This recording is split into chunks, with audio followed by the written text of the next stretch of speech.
नमस्कार, मैं जनभक्ता श्रीओम गौतम। और जिस तरीके से भारत ने अपनी रक्षा सुरक्षा को लेकर बेहतर कदम उठाए हैं और उसके बाद तमाम जो टेक्नोलॉजी थी भारत सरकार ने खरीदी, उसकी वजह से चीन हो या पाकिस्तान, इनमें खलबली मची हुई है। पाकिस्तान आज डरा हुआ है कि भारत के पास 27 जुलाई को राफेल आने वाला है और राफेल ने अभी पिछले ही हफ्ते एक ऐसा कारनामा दिखाया था लीबिया में, उसके बाद पाकिस्तान की सिट्टी पिट्टी गुम हुई।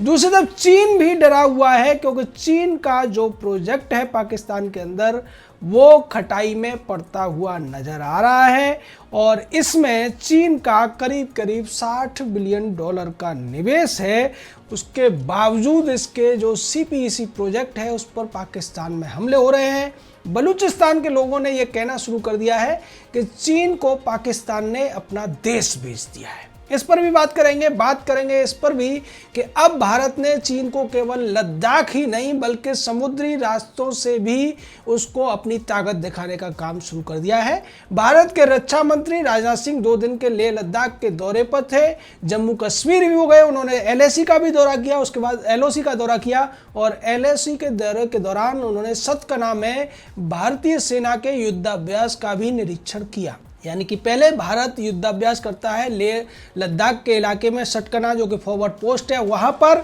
और उसके बाद भारत का अब युद्धाभ्यास चल रहा है भारतीय नेवी का अंडमान के इलाकों में, जिससे कि चीन को ये पता चल सके कि न केवल भारत अब उसे जमीन पर चुनौती दे सकता है बल्कि समुद्री मार्ग में भी उसको चुनौती दे सकता है। और उससे पहले 2 दिन पहले ही भारत के प्रधानमंत्री ने स्पष्ट कर दिया था, भारत के विदेश मंत्रालय ने भी स्पष्ट कर दिया था कि दक्षिण चीन सागर में चीन की दादागिरी को हम बर्दाश्त नहीं करेंगे। ये बात हुई सेना की और उसके बाद बात हुई नौसेना की और वायुसेना की भी बात कर लेते हैं कि भारत को राफेल के 6 विमानों की खेप 27 जुलाई को मिलने वाली है। लेकिन उससे पहले मेटियोर मिसाइल और स्कल क्रूज मिसाइल जैसी, माइका मिसाइल जैसी जो खेप है, जो हथियार जोड़े जाने हैं उन 6 भारत के आधुनिकतम जेट विमानों में, लड़ाकू विमानों में, वो अंबाला पहुंच चुके हैं। ये हमारे दुश्मनों को डराने के लिए काफ़ी है क्योंकि जिस तरीके से राफेल के मामले में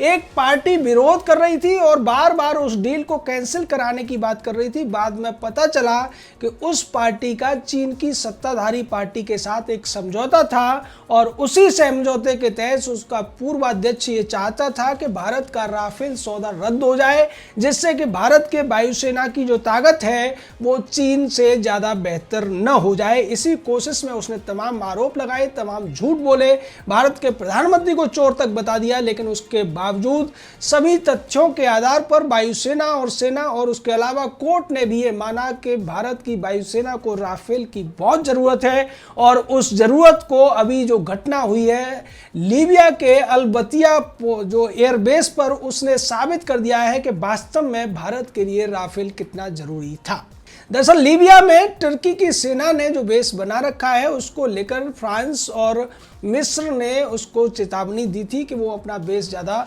वहाँ पर न बनाए, वहाँ जो अतिक्रमण है उसको कम करे। लेकिन तुर्की नहीं माना और तुर्की का जो उस एयरबेस के ऊपर जो F-16 विमान खड़े थे, हॉक एयर डिफेंस सिस्टम था, उसके अलावा तमाम ड्रोन थे, उनको धता बताते हुए राफेल के आक्रमण ने उस एयरबेस को पूरी तरीके से तहस नहस कर दिया। उसके बाद पाकिस्तान को भी करारा झटका लगा और पाकिस्तान को समझ में आया कि भारत की वायुसेना के पास राफेल के आ जाने के बाद पाकिस्तान का क्या हाल होने वाला है।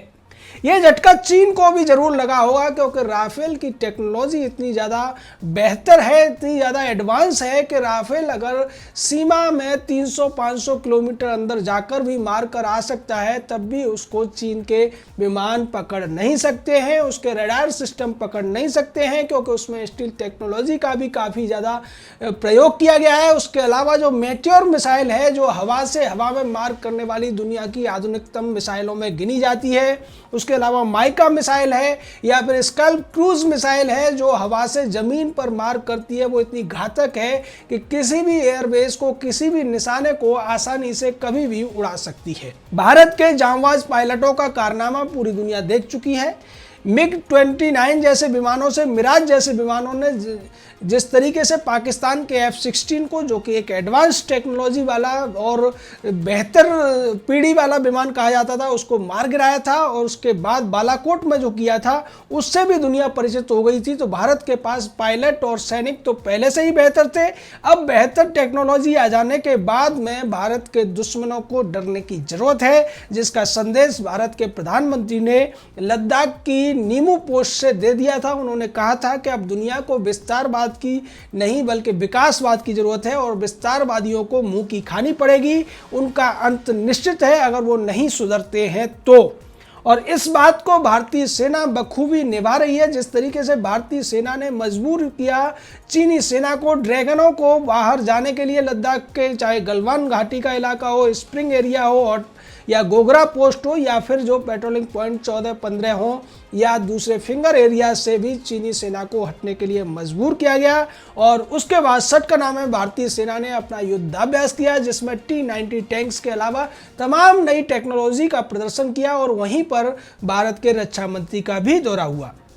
भारत के रक्षा मंत्री ने न केवल LAC का दौरा किया, बल्कि पाकिस्तान से मिली हुई जो सीमा है, जिसको कि LOC कहा जाता है, लाइन ऑफ एक्चुअल कंट्रोल, उस पर जाकर भी उन्होंने फॉरवर्ड पोस्ट पर सैनिकों का मनोबल बढ़ाया। और यह संदेश पूरी तरीके से पाकिस्तान और चीन के लिए ही खासकर था कि भारत के प्रधानमंत्री फॉरवर्ड पोस्ट पर जाते हैं, भारत के सेनापति बार बार जाते हैं, और भारत के जो चीफ ऑफ डिफेंस स्टाफ है वो भी जाते हैं, और ये दिखाते हैं कि भारतीय सेना इस बार अपनी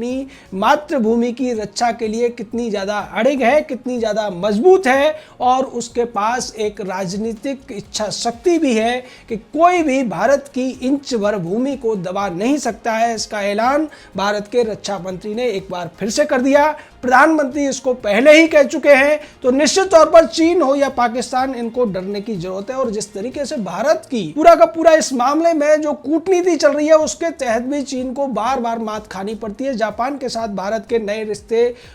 आगे बढ़ रहे हैं, अमेरिका, ऑस्ट्रेलिया जैसे देशों के साथ भारत आगे बढ़ रहा है, और दक्षिण चीन सागर में अब भारत अपनी धमक दिखाना चाहता है चीन को, जिसका संदेश भारत के विदेश मंत्रालय ने पहले दे दिया है। अंडमान में जो नेवी का अब युद्धाभ्यास चल रहा है, वो भी चीन को ये दिखाने के लिए है कि अगर जरूरत पड़ी तो भारत चीन के जो इलाके हैं दक्षिण चीन सागर, उसमें जाकर भी अपनी ताकत दिखा सकता है। तो निश्चित तौर पर चीन अब कितनी भी कोशिशें कर ले, दुनिया के तमाम जो देशों के दबाव पड़ रहे हैं, चीन की एक तरफ अर्थव्यवस्था कमजोर हुई है, दूसरी तरफ उसकी जो कंपनियां हैं उन्हें भगाया जा रहा है। जिस तरीके से एक खबर थी कि जियो ने 5G की टेक्नोलॉजी विकसित कर लिया, उसी कड़ी में एक और बड़ी खबर आ रही है ताइवान से, कि ताइवान की एक कंपनी है जिसने कि अब एक जो सेमीकंडक्टर बनाने का उसका ठेका था, हुवेई को वो 50% सेमीकंडक्टर निर्यात किया करते थे, अब उन्होंने उसको निर्यात करने से मना कर दिया है। जिसका सीधा मतलब ये है कि हुआवे कंपनी जो चीन की 5G की सबसे बड़ी मोनोपोलिस्ट कंपनी थी, उसको एक बड़ा झटका लगने जा रहा है। दूसरी तरफ दुनिया के तमाम देश उससे अपनी टेक्नोलॉजी को यूज न करने की बात कर रहे हैं। अमेरिका उसको पहले ही ब्लैक लिस्ट कर चुका है, भारत ने अब उसको पूरी तरीके से नकार दिया है, और भारत की जियो ने भी कह दिया है कि जरूरत पड़ेगी तो दुनिया के तमाम देशों को 5G टेक्नोलॉजी का निर्यात भी करेंगे। तो भारत न केवल चीन को आर्थिक रूप से झटके पे झटके दे रहा है, पहले उसके ऐप्स को भारत ने ब्लॉक किया, और उसके बाद चीन को हजारों करोड़ रुपए का नुकसान उठाना पड़ा। उसके बाद 5G टेक्नोलॉजी में भारत ने मात दी। उसके बाद जिस तरीके से सैन्य